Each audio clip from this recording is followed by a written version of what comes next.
Alam niyo po, ang verse natin for tonight can be found in 2 Corinthians 9:7.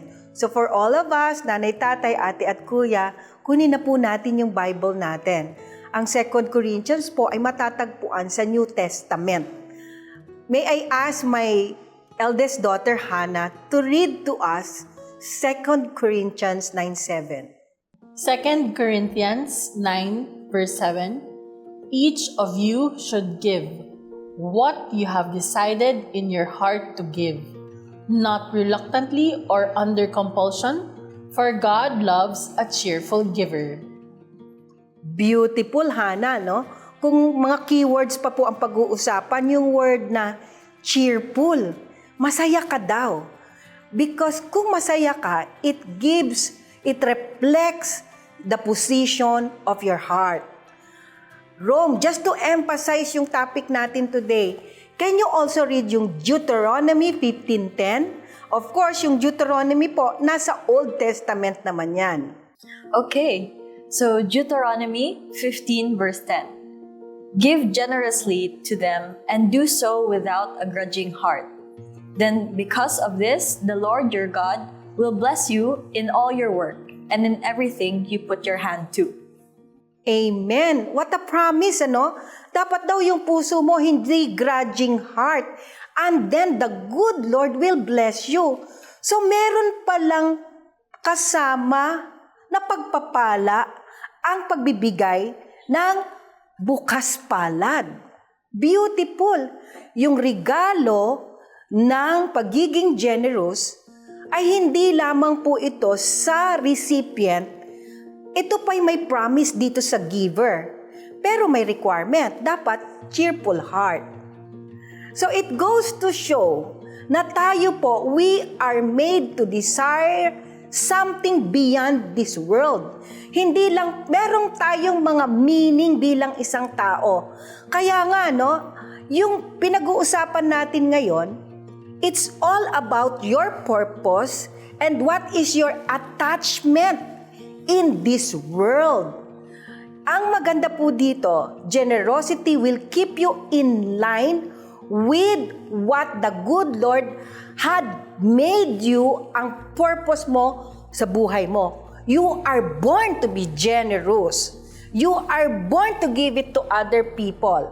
And of course, ang basihan po natin is yung mga teachings ng ating Panginoong Jesus. It encompasses all the time. Pag kumilos ang Panginoon, merong kindness, compassion, self-sacrifice.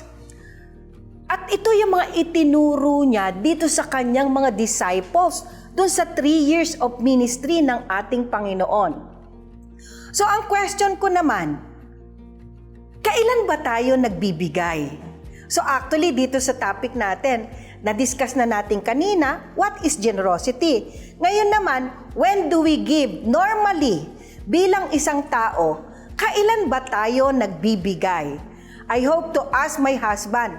Kasi ako nakaka-receive sa kanya ng regalo pagka anniversary namin o kaya birthday ko. Kailan ba dapat at ano ang experience mo, Brother Mel, sa pagbibigay? Well, ako, noong bata ako, naranasan ko na rin bigyan. Ako mismo. Yung kasing, meron ko kwento sa inyo, yung lolo ko dati, yun yung saka yung lola ko. Kahit na 80 plus na sila pa'y breadwinner ng family namin. Kasi yung lolo ko dati, empleyado siya ng Dolph Hawaii. So meron siyang natatanggap every month na pension. So maliliit pa kami. Lahat na kami ng apo niya, binibigyan niya kami. So kahit hindi kami naghihingi, so kusa siya nagbibigay sa amin kasi nag-aaral kami noon . So yun yung naging na-experience ko, At nung magtrabaho naman ako, yung unang trabaho ko kasi, hindi naman malaki yung sweldo ko, Pero nung makagraduate ako at magtrabaho ko, yun yung parang naging motivation ko. Yun yung lagi kong nasa isip, na ako binibigyan dati. So dapat this time, na may trabaho na ako, kahit konti kinikita ko, dapat ako naman yung magbigay. So, ang ginawa ko, hindi ako makapagpadala ng pera noon. Hindi, kasi wala pa namang mga Palawan noon, wala pang yung padalahan. So, doon sa namin, sa opisina namin, meron kang pipirmahan na parang kakaltasin na sa sweldo mo. Hindi na mapupunta sa'yo. Noong time na yon, ang naging beneficiary ko, yung kapatid ko, yung sumunod sa akin. So konti lang yung inaano ko. Basta meron lang akong matirang allowance ko. So binibigay ko sa kanya para makatapos din siya. So yun yung na-experience ko nung bata ako, na ako mismo ang recipient ng pagbibigay. And at the same time, nung ako naman yung may kapasidad na magbigay, lagi kong naiisip yon na dapat ako naman yung magbigay, dapat ako naman yung tumulong. So dapat ganun yung magiging mindset natin. Kasi hindi naman, ang magiging mindset natin dapat, hindi yung tinutulungan mo ang magbabalik sa'yo, kundi ang Panginoon Diyos. Nakikita niya yung puso mo. Nakikita niya kung ano'y laman ng isip mo sa pagbibigay. Amen. Ang ganda nun, Susundan ko lang po, baka nahiya si Brother Mel kasi siya ay isang private first class sa Marines. At yung sinasabi niya, kinakaltas is meron ng allotment sa kapatid niya. Yun yung allotment. Di ko naisip yun. I'm very proud sa asawa ko kasi na-discuss na niya kung ano ang pay forward, na dapat sana i-discuss ko later.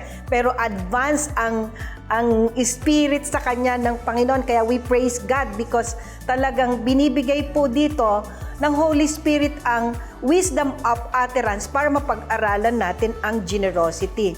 Pero alam mo, Mel, sa mga generation ngayon, especially dito sa negosyo natin, nakaramdam din ako na ang pagbibigay, people tend to give because they are expecting a return of investment. O bibigyan kita para ikaw din, I scratch your back, you scratch mine. Utang na loob, di ba? Utang na loob. Pwede rin na ang parang nila is tradition Pag may namatay, mag-aabuloy. Pero yun nga, ito ba ay targeted generosity? Nakausap ba natin ang Panginoon na ito talaga yung assigned people nating bibigyan? Generosity is giving aligned with God's heart. Kaya nga gusto ko naman tanungin ngayon si Hannah because ang puso ng Panginoon natin is mawawala yung salitang me, myself, and I. Although maganda yung pelikula na yan, pero hindi po yan kingdom mindset. So Hannah, what do you think about us attitude? And can you please read first yung Acts 20:35, Acts 20:35, and then i-expound mo ito bilang ibig sabihin yung us attitude. Acts 20 verse 35, "In everything I did, I showed you that by this kind of hard work, we must help the weak, remembering the words the Lord Jesus Himself said, 'It is more blessed to give than to receive.'" Sa pagkakaintindi ko po talaga, ang generosity is bukal sa kalooban mo na magbigay sa isang tao. Whether it is through money, through your thoughts, through your experiences, magkakaiba po kasi yan eh. So, when you are giving and when you are sharing, it is love. Pag nagbibigay po tayo ng bukal sa loob, sabi nga kanina, God loves a cheerful giver. So, ang Panginoon Diyos po natin, our Lord Jesus Christ, sees our heart, sees our mind, and pag ganun po kasi yung natin, madali lang po sa atin yung ibigay talaga, yung hindi siya Hindi tayo reluctant, hindi tayo selfish. It is out of our hearts. My experience naman po with being generous, this was during the pandemic. Kasi during the pandemic, syempre, bawal po talagang lumabas. Nung medyo bumaba na po yung rates na parang pwede nang lumabas, syempre gusto nating lahat lumabas tayo eh. So, me and my sister, I remember very so well, nag-grocery kami malapit sa bahay, napayagan kami na kami lang dalawa kasi may kailangang bilhin. So, it was our first time buying. So, saglit lang kami, siguro 30 minutes dapat set na yun na makalabas ka agad kasi sa grocery para or out of contamination, ganon. So, nagbabayad na kami and there was this family of 3. Yung nanay niya nasa counter, talagang may binibili na sila, pero tinitingnan niya yung kada counter na ganon. Ang pinipili na ng nanay is yung mga sabon na, pagkain na, ganon. Tapos yung anak niya, kinukuha yung mga chocolate na iniiwan ng nanay, ginaganon, binabalik ulit ng nanay niya. So sabi ko, Lord, pag hindi na-punch, aanuhin ko na, ako na sasagot. Tapos, hindi nga na-punch, parang nagbabayad na yung nanay. Sabi ko dun sa taga-punch, sabi ko, ako na po magbabayad. Ibigay nyo na po lahat. Kasi parang kokonti na lang yon. It's for the kid naman. Parang ganun po yung out of the generosity of the heart. Hindi ko naman, it's not bragging. It's just that the Lord has told me na meron ka naman. Why don't you bless others during this season? Tapos ako, wala lang sa akin yun. Pero lahat nung mga sales lady, sabi nila, ay, ganito si ma'am, ganyan. Tapos ako, sige po, okay na po. And then, yun pala, nag-aantay yung family sa labas ng supermarket. Nag-thank you sila. So, sabi ko, it is the Lord's blessing for you to have this one. So, yun po ang para sa akin, the attitude of generosity. Beautiful. You know what? Hindi ko alam yon, but I praise God because at that time, Hannah is talking to God. Hindi yung para lang, because a giver and a recipient, sometimes, let's say, sa school ko, may pangalan doon sa pader na nalagay, donated by Rosemary Owamil, yung isang pader, nandun yung mga pangalan. And maganda namang mag-donate sa school, pero yun nga, ang kingdom mindset is to be a blessing to others, but always i-align natin sa puso ng Panginoon.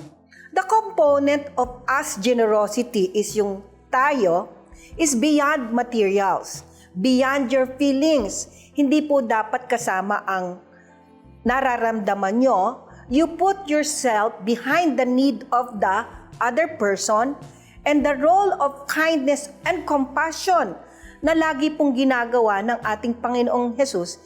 Ito lagi yung basihan ng generosity. Ano nga ba ang mga basihan ng pagbibigay na may bukas palad?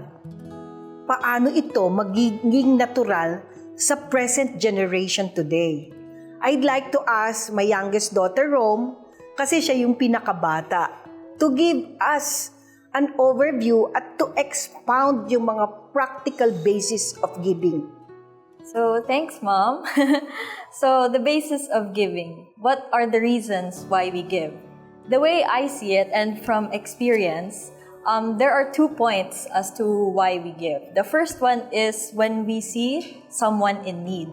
So, let me give you guys an example. Are you guys familiar with BGC bus? Yeah. So, for those who don't go to Taguig or don't live within Taguig, BGC bus is where basically a bus goes around. It takes you to Market, and I think the farthest one goes to Ayala Station. So usually I take the BGC bus to go to work. And to actually enter a BGC bus para makasakay ka, they don't accept cash, they don't accept coins. What you need is a loaded BGC card. So you tap it, and then the guy will say, okay, you can go in. So there was this one time where I was actually very relieved kasi the other day I had the time na to load it. Nakaload ako ng 100 pesos. So naturally there's that sense of relief. Okay, so makakapasok ako. So kasi kung like I said earlier, kung hindi nakaload, hindi ka makakapasok. So you cannot ride the bus. So this way makatipid ako. So when the bus arrived, I got in, I tapped my card, and then I went in. And then, so after I went in, a few other people went in, and then there was this last guy. Medyo, he's a middle-aged man na. It's like, well into maybe, I wouldn't say middle-aged. Maybe he's around late 40s to 50s na. And then, he tapped his card, and parang nag-sound na parang rejected. Yun pala na hindi siya na-loadan. So he was frantically looking around, and then na-notice ko na he was looking around like what to do. Then suddenly instinct ko na lang, binigay ko na lang card ko. Sir, ito po, gamitin niyo na lang yung akin. Parang I didn't really think much about it. Like binigay ko na lang na, sir, ito po, use my card na lang. So when he used my card to tap it, and then he gave it back to me, then he for a while he couldn't stop looking at me kasi parang when he sat down na, he was kind of sitting in front of me. He kept looking at me, and then finally he said, Iha, thank you ha, thank you. Na-load, akala ko kasi na-loadan ng anak ko, pero baka hindi nag-go through. So thank you talaga, Iha. So that maybe is an example of seeing someone in need and just giving. My second basis of giving naman is when you see for yourself that you have enough or more than enough, and you give to the people, you give to a person. Another example I can give, I'm not entirely sure if this is accurate, but from my experience, the way I see it is, there was this one time, because in our business, we have a shop, and sometimes I open the shop, and then my staff comes a bit later.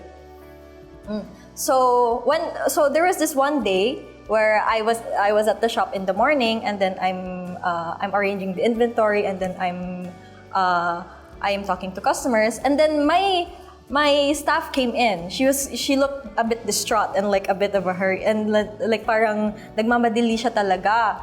So like to be on time in her hours. So I told her naturally, kalma ka muna, okay lang yan. You just sit down for a bit, and then get yourself together. I can man naman for a few more minutes while you fix yourself up. So that's what she did. So and then after a while, I had to go na din. So I told her, sige, ikaw muna bahala sa shop. I have to go run a few errands ha. Kaya mo naman. Then she said, opo naman ma'am, kaya ko naman yan ma'am. Thank you ma'am. Tapos I noticed yung sa parang bag niya medyo maliit. So kasi ang kasanayan ko na medyo malalaki yung mga bag nila. Kasi yun, nagdadala sila ng baon, nagdadala sila ng tubig, ganoon. So, na-notice ko na medyo maliit yung bag niya. Sinabi ko, may dala ka bang baon? Tapos sabi niya, oo ma'am, may dala naman ho akong baon. Pero it's parang at the back of my mind, parang nakikita ko wala siyang dala, sinasabi lang niya yun. So, what I did, while I bought a bit of snacks for myself, binilan ko na din siya ng pagkain niya. So I took the time to really what do you call this? Discreetly ask her kung ano yung gusto niyang pagkain, if ever, ganoon. And then when she so I bought the food, and then I went back to the shop, and then I gave it to her. And then the look that she gave me is I was so happy, I was so relieved that nabigyan ko naman ng pagkain, because she really said, thank you ma'am, thank you talaga. So for me, that is the basis of giving, mom. Oftentimes, and especially today, we parallel generosity with giving. It has the same meaning. But it's not. Generosity is different. Generosity is an ability given by God where we give without condition. Or no one forces us. No one asks us for anything. And generosity is something where we give without necessarily wanting anything in return or expecting anything in return. So I believe that's what generosity is. Generosity, it can come in many forms. Big acts, small acts. It doesn't matter. In the eyes of God, I believe it's all the same. So as long as it's from a cheerful heart, a giving heart, and a sound mind, yeah, God sees that. And He will honor that. And once you hear from the Lord, He will really lead you to situations and ways where you can do that. You can be generous to the people around you and to give with a cheerful heart. I'm so happy to hear that from Rome. And I'm sure you are going to hear that from your children, mga kapamilya, no? But one thing I also see here is that yung act of faith niya. I know that Rome, she has not a lot of money kasi itong anak ko na to, siya yung taong ayaw niya laging naghihingi sa akin, ano? Sometimes she has limited fund. And now that I heard it, yung act of faith niya, giving sacrificially, ito yung gusto ng Panginoon natin. It's an act of faith. Yung binibigay mo tapos wala ka na, because the love for other people is overflowing kasi nakakonect ka sa ating Panginoon. Most of the time po kasi, and I'm speaking to my old self before, once you have something, for example, nakakuha ka ng bonus na 30,000, you try to limit it to yourself. Parang ayaw mong magbigay sa magulang mo, o sa kapatid mo, o sa kapwa mo. Because ang mindset mo is mauubusan ka. Yung tinatawag na zero-sum. But, ang sinasabi po ng Bible is that giving is an act of faith. Kasi breakthrough happens kapag ikaw ay nagbigay generously. Hindi po ba nasa Bible, test me on this, ang sabi ng Panginoon. Alam niyo naman yung istorya ng pinakain yung 5,000 tao na meron lang 5 isda. Diba? 5 tinapay at ilang pirasong isda. Through prayer of God and His love for the people, then breakthrough happens, no? So kung meron po kayo, have an act of faith of giving it generously to the people around you because we are the skin of Jesus in this planet. At kaya po nating gawin yan ngayong panahon na ito. Alam nyo, after pandemic, maraming nawalan ng trabaho at pero kung tayo magiging generous sa isa't isa, ay walang magugutom. Hana, ano naman na experience mo pa tungkol sa mga basis of giving and how do you align that to the heart of God? Well, as Rome said, di ba, hindi naman sa laki or sa liit ng pagbibigay. Ang sa akin naman, the basis also of generosity is praying for others. Ako kasi ay during pandemic or even before pandemic, babad po kasi talaga ako sa social media. So, syempre, kasi mga bata-bata pa talagang Facebook, tapos nauso yung TikTok, and then kung ano-ano pa po yan. Pero ako kasi, during pandemic, I had friends or even yung mga kakilala ng friends ko na on Twitter, meron silang mga posts na medyo nadidepress na po sila or anything. Pag po kasi you are on social media, nagsasanga-sanga na po yan. You see others retweeting your post. So ako, there was one time na may mga nakakita ako na hindi ko sila kakilala. Parang they're very depressed, ini-express po nila. What I do is, I reach out to them, I try my best, if ever, kung open ang messages nila, either may link ng Instagram or link ng Facebook on their profile and pwede akong mag-message. Ang lagi ko pong message is, how can I pray for you? Or if not, would you like me to pray for you? Kasi tapos parang nagugulat sila na, hindi naman kita kakilala. Sabi ko, kahit hindi mo ako kakilala, if you are going through something, hindi naman siguro makakasama kung ipagdasal kita. There is nothing wrong with being generous of how you can pray for someone because tayo nga po, di ba, we are very blessed if someone prays for us. But what more if you can pray for others? Isipin niyo po, what more if you receive a message like that na parang, how can I pray for you? So, madami po akong na-message during those times, even these times, na parang may iba na nagbe-message back ulit sa akin na thank you so much.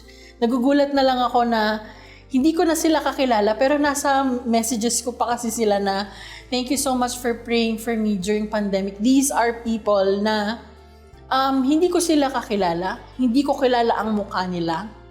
Kasi people tend to put different emojis or different faces na parang they want to be incognito.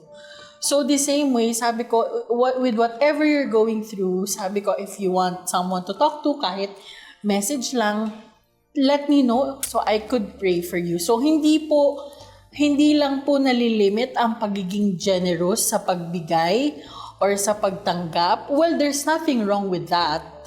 Pero kung hindi po natin muna kaya, especially siguro sa mga makakanood nito, merong mga kids na gusto na, how can I be generous to someone?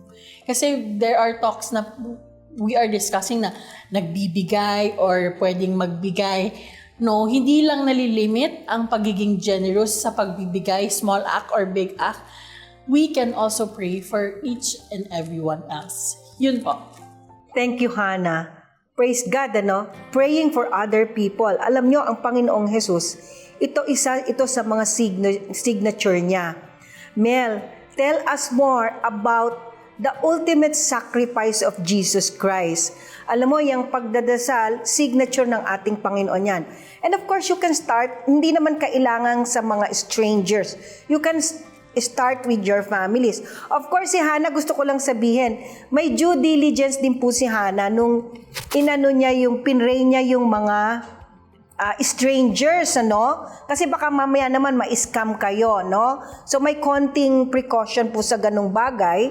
But I know my daughter Hannah, she's a very prayerful woman. Yung sa mga classmate niya, lagi niyang pinagpipray and all that. At ine-extend din niya sa ibang tao. But if you do that to strangers, dapat din po may konting due diligence tayo. Mel, can you expound more on generosity? Well, yung generosity sa akin, yung isang meaning ng generosity, yung helping each other, helping other people. Yun yung isang meaning sa akin ng generosity. Naalala ko Sister Rose, Noong, madalas kasi kami bumiyahe ni Sister Rose. And one time, merong dalawang matanda na na-encounter kami. Si Sister Rose yung matanda na yon, kasi very deceiving yung flight. Hindi ba yung 12 ng gabi at saka yung dalawang matanda galing ng California. Tapos may connecting flights sila going from Hong Kong to Cebu. Ngayon na-miss nila yung flight nila. Kasi dapat noong gabi umano na sila. Lumipad na. Pero ang pagkakamali nila, ngayong gabi ang yung flight nila. Pero the other day pa pala dapat. Ganun eh. Ngayon, maraming so nakikiusap sila dun sa airline. na pasakayin sila dahil hindi nila nakita, hindi nila nabantayan. Ngayon, itong dalawang matanda na to, mayaman sila eh. Kaya lang, during that time, wala silang pera. Wala silang extra money ng ano. Ngayon, si Sister Rose, ayun, maraming naawa. Pero walang nagbigay. Si Sister Rose, habang minsan ganun tayo kawawa na matanda ka, baka hindi na makasakay. Ngayon, inopera ni Sister Rose na ano po ba yung problema ninyo? Kasi itong ticket namin akala namin ngayon yung flight namin. Na-miss namin yung flight. Sabi niya, dapat kahapon, kagabi pa pala. Ngayon, wala kaming pera, sabi niya. Kasi ang nag-book nito, yung anak ko. Ngayon, nag-offer si Sister Rose na si Sister Rose hindi, na lang po namin kayo, bibili na lang namin po kayo ng ticket na bago. Sabi niya, nag-offer na siya. And then, hanggang nabilan. And then, sabi nung pasalamat yung dalawang matanda hanggang sa nakausap na niya yung mga anak, tinawagan. O, sige po, pagkahalimbawang babayaran namin din kayo. Hindi sa Cebu hindi sa Cebu yung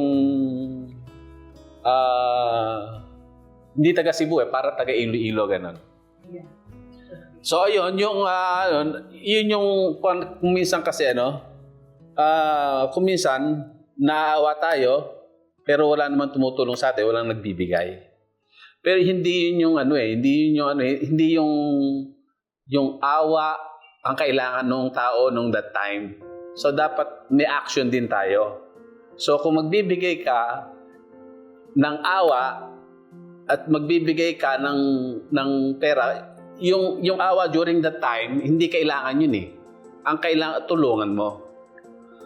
Kaya nga, dito, ang generosity, yung pagtulong sa tao. At saka yung bukal sa loob mo. Yung wala kang hindi, huwag nyo na pong bayaran. Pero, actually, nagpunta lang Cebu yung matanda na yon, o yung anak niya ata, binayaran din kami. Binayaran din ni Sister Rose. Yun yung at nakikita ng Diyos yan. Sabi nga kanina dun sa Corinthian, na binasa dito, tatagalogin ko na lang. Sapagkat iniibig ng Diyos ang kusang nagbibigay ng may kagalakan. Ito yung panghawakan natin.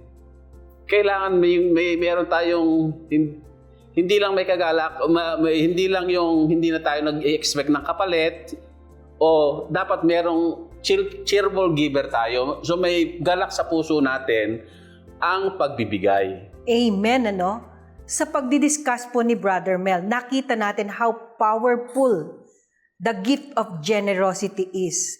Ito po ang isa sa mga signature ng ating Panginoong Hesus. Ang generosity is an active word. Meron pong action. Yun yung nangyari kanina. And to think, hindi talaga namin kilala yung mag-asawa. But then, at that time, we are the skin of Jesus. The Lord really instructed us to help those kasi medyo they're senior citizens and at some point, pwedeng may mangyari dun sa dalawang matanda. And it happened before our very eyes. What I'm trying to say is, breakthrough happens. Wala po kaming ina-expect na return of investment sa ginawa namin na yon. Ngunit ang sinabi nga ni Brother Mel, it is the Christ-likeness in us. Kung meron po tayong relasyon sa ating Panginoong Hesus, hindi mahirap magbigay. And then, breakthrough happens. Ano yung sabi kanina dun sa verse? And the Lord will supply your needs. So, yung mga medyo boksingero dyan, boksingero, yung hindi nakabukas ang palad, hindi po kingdom mindset yan. Lalo kayong maghihirap pag hindi nakabukas ang palad. Biblical po yon. The kingdom mindset is you have to give in order to receive.